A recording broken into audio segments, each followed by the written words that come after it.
आदरणीय भाई साहब हम सबको हमारे जीवन लक्ष्य के प्रति सजग करने और मन को स्थिर करके उस लक्ष्य को प्राप्त करने का जो सूत्र हमें आपने दिया और ये हमारे सभी युग सजेता उसी रास्ते पर चले, इस विश्वास को हम सभी दिलाते हुए, और अगला क्रम भी ऐसा ही है कि हम अपने जिले के संकल्पों का निर्धारण करेंगे, उस जो अभी तक की गतिविधियां हैं उसका भी यहाँ प्रस्तुतिकरण होगा, और इसके साथ साथ कुछ देर के बाद जो हमारे जिले स्तर के हमारे भाई बहन हैं वो आदरणीय भाई साहब से भी संवाद, जो संकल्प हम निर्धारित करेंगे उसका प्रस्तुतिकरण, हम आगे क्या गतिविधियां चलाएंगे उसका भी प्रस्तुतिकरण आदरणीय भाई साहब के सामने होगा। तो ये दो काम साथ में चलेंगे। वो ये होंगे कि जब एक जिला वहाँ बात कर रहा होगा, बाकी यहाँ बैठ करके जिलों की प्रस्तुतियाँ, कार्यकर्ताओं की गतिविधियों के बारे में चर्चा होगी। तो अभी ये क्रम जारी रहेगा। इसके पहले आप भाई साहब अगले क्रम के लिए यहाँ से प्रस्थान करेंगे। एक छोटा सा त्रुटि सुधार मैं करना चाहता हूँ।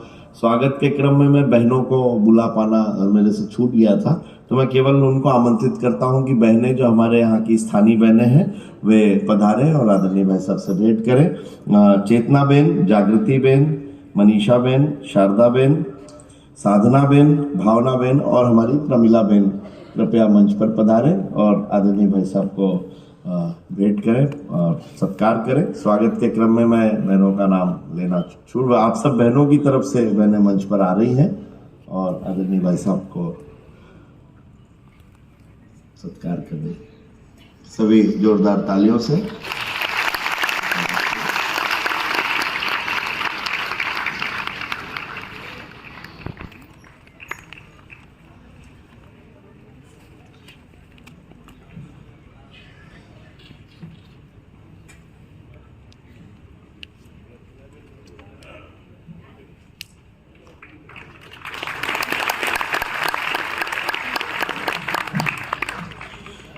प्रफुल्ला बेन भी कृपया मंच पर आए। मैंने जो सभी बहनों के नाम लिए, कृपया सभी साथ आ जाएं। जागृति बेन, मनीषा बेन, चेतना Ben, Sharda Ben, Bhavna Ben, Sadhana Ben, Prafulla Ben, ये सभी बहनों की ओर से सत्कार।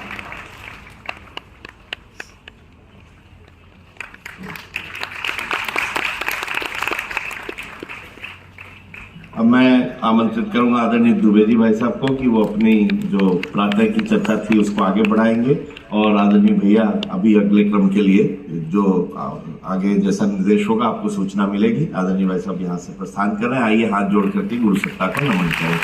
ओम नमो स्वनंताय सहस्रमूर्तये सहस्रपादाय शिशिरोरुहाय सहस्रनाम्ने पुरुषाय शाश्वते सहस्रकोटि युगधारिणे नमः सहस्रकोटि युगधारिणे नमः। आदरणीय सभी अभी अपने स्थान पर बने रहेंगे। आदरणीय केदार प्रसाद द्विवेदी भाई साहब प्रातः जो हमारे कार्यक्रमों की जो चर्चा हो रही थी उस बात को करेंगे। उससे पहले मैं आदरणीय हमारे संगीत टोली के भाइयों से प्रार्थना करूंगा कि एक गीत, ताकि इस विषय को जोड़ा जा सके, भावपूर्ण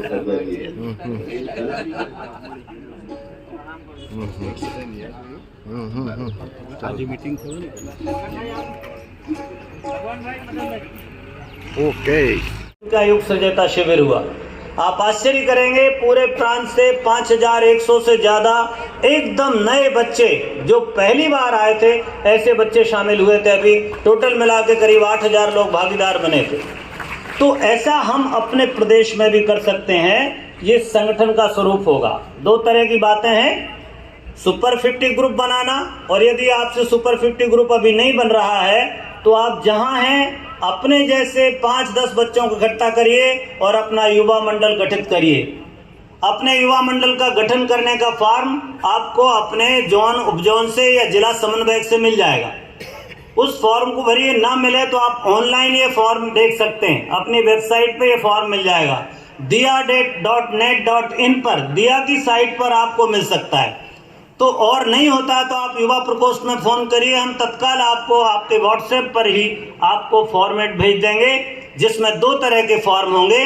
एक फॉर्म पंजीयन कराने का रहता है और एक पर्सनल आइडेंटिटी के लिए आपका व्यक्तिगत विवरण फॉर्म होता है, जिसमें आप पर्सनल डिटेल भरते हैं पूरे। तो इस तरह से आपको या तो युवा मंडल बनाना है या सुपर 50 ग्रुप बनाना है। अगर ये क्रम चल पड़ेगा तो जितने भी मैंने आपसे कहा प्रशिक्षण करना, खोज करना, इनको संघबद्ध करने में हम कामयाब होंगे। और अगर ये हमारे युवा संघबद्ध हो गए तो मैं पुनः आपको इस बात को रिपीट करता हूं कि आप जो आंदोलन चाहेंगे प्रदेश भर में, वो आंदोलन खड़ा हो जाएगा। तो मित्रों, ये था संगठन का स्वरूप। अब एक और चौथी चीज बचती है, खोज, अर्थात युवा जोड़ो अभियान, खोज करना। दूसरा प्रशिक्षण करना। तीसरा उनको संघबद्ध करना। और चौथा काम है, जब वो संघबद्ध हो जाए तो इनका नियोजन करना। इसको आप यूं भी समझ सकते हैं सरलता से, जैसे आपने देखा होगा हीरे की खदान होती है, तो हीरे की खदान में हीरों को खोजा जाता है। ये खदान स्कूल कॉलेज है और युवा हीरे तराशना है, खोजना है आपको। तो आप खदान में जाइए और खदान में हीरा खोजिए।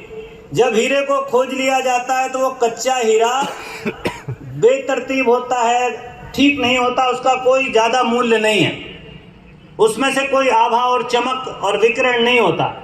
तो फिर उस हीरे को क्या करते हैं हम लोग, खराद पर चढ़ाते हैं और कुशल जोहरी के हाथ में दे करके उसको तराशा जाता है। हीरे को तराश करके ठीक करता है। यही आपका पास का कितना बड़ा एरिया है गुजरात का, जिसमें हीरे को तराशने का काम होता है। आप सूरत जाइए, मुंबई जाइए, तो हीरे को तराशिए, मतलब हीरे को प्रशिक्षण करना, युवाओं का प्रशिक्षण करना। तीसरा होता है, जब तराश लिया जाता है हीरा तो उसकी माला बनाई जाती, 9 लखा हार। ऐसे ही 9 लखा हार माने हीरे को तराश कर माला बनाना या युवाओं को प्रशिक्षित करके संघबद्ध करना, एक ही बात है। और चौथा चरण है, जब ये माला बन जाती है तो भवानी भारती के गले की शोभा बनती है, माता जी को वो हार, हीरे का हार पहनाना।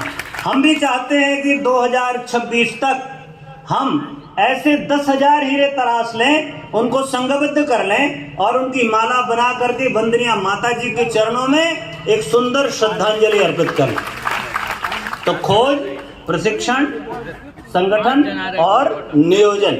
नियोजन का मतलब ये है कि आप रचनात्मक कार्य जितने कर रहे हैं, चाहे वो कोई सा भी काम होगा, उसमें आपको व्यक्तियों की जरूरत पड़ती है। ऐसे सुधरे हुए साधक स्तर के कार्यकर्ताओं को जब किसी काम में लगाएंगे तो काम की सफलता अलग तरह की होगी। तो ये मुख्य बात ये थी। इसके बाद में जो प्रशिक्षण का क्रम था उसको भी हमने थोड़ा सा व्यवस्थित किया है। अलग अलग तरह के लेवल के प्रशिक्षण भी हम लोग आयोजित कर सकते हैं। पहला प्रशिक्षण सदस्य का, दूसरा साधक का, तीसरा प्रशिक्षण हो सकता है कार्यकर्ता का और चौथा संगठक का। कुछ प्रशिक्षण क्षेत्र में होंगे और कुछ होंगे केंद्र में। तो पहला साधक का प्रशिक्षण, सदस्य का प्रशिक्षण और साधक का प्रशिक्षण हम अपने क्षेत्र में कर सकते हैं और कार्यकर्ता और संगठक का प्रशिक्षण केंद्र शांति कुंज में होगा।